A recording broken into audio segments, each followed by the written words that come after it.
Chers collègues, je vais m'attarder quand même et prendre le temps de faire une réponse à cette proposition de vœux.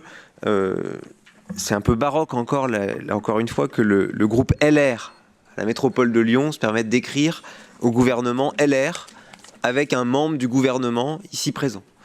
Vous avez directement la main en fait pour agir sur les ZFE, y compris la ministre cet automne sous le gouvernement Barnier avait répondu que les ZFE c'était très bien en l'état, parce que ça permettait de lutter contre la pollution de l'air, ce en quoi nous sommes d'accord.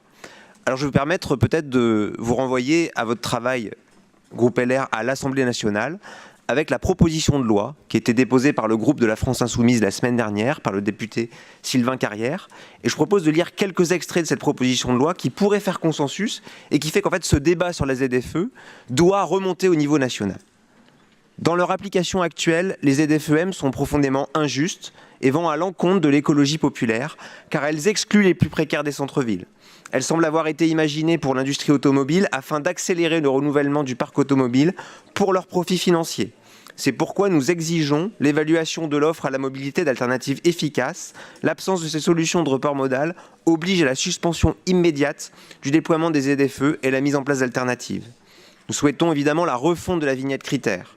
Nous ne voulons pas un renouvellement complet du parc automobile, mais une offre de déplacement égale pour toutes et tous qui passe par les transports en commun et par le train, qui est une compétence régionale.